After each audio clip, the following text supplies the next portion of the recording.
ಕೆಲವು ದಿನಗಳು ನನಗೆ ಏನೂ ಮಾಡಲು ಮನಸ್ಸೇ ಇರಲಿಲ್ಲ. ಅದು ಆಲಸ್ಯದ ದಿನಗಳಲ್ಲ, ಮನಸ್ಸು ತುಂಬಾ ಭಾರವಾಗಿದ್ದ ದಿನಗಳು. ನಾನು ಯಾವಾಗ ಪ್ರೇರಣೆ ಬರ್ತದೋ ಅಂತ ಕಾಯ್ತಿದ್ದೆ. ಆದರೆ ಪ್ರೇರಣೆ ಅಷ್ಟು ಸುಲಭವಾಗಿ ಬರಲಿಲ್ಲ. ಒಂದು ದಿನ ನಾನು ಬೇರೆ ರೀತಿ ಪ್ರಯತ್ನಿಸಿದೆ. ನನ್ನೊಳಗೆ ನಾನೇ ಹೇಳ್ಕೊಂಡೆ, ಎಲ್ಲವನ್ನೂ ಮಾಡುವ ಅವಶ್ಯಕತೆ ಇಲ್ಲ. ಒಂದು ಚಿಕ್ಕ ಕೆಲಸ ಮಾಡಿದರೆ ಸಾಕು. ಕೆಲವು ದಿನಗಳು ಚೆನ್ನಾಗಿತ್ತು, ಕೆಲವು ದಿನಗಳು ಅಲ್ಲ. ಆದರೆ ನಿಧಾನವಾಗಿ ಒಂದು ವಿಷಯ ಬದಲಾಗತೊಡಗಿತು. ಕಾಯುವುದಕ್ಕಿಂತ ಕಾಣಿಸಿಕೊಳ್ಳುವುದು ಸುಲಭವಾಯಿತು.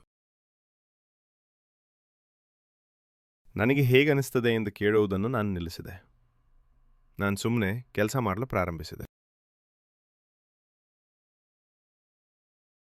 ನಿಮಗೆ ಧೈರ್ಯ ಇಲ್ಲದಿದ್ರೂ, ಕೆಲಸ ಮಾಡಲು ಇಷ್ಟವಿಲ್ಲದಿದ್ರೂ ಕೆಲಸ ಮಾಡುತ್ತಲೇ ಇರಿ.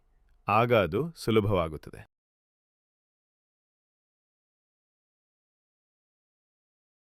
ಪ್ರೇರಣೆ ಬರ್ತಾ ಹೋಗ್ತಾ ಇರುತ್ತೆ, ಆದರೆ ಮುಂದುವರಿಯೋದು ನನ್ನ ಜೊತೆ ಉಳಿಯಿತು.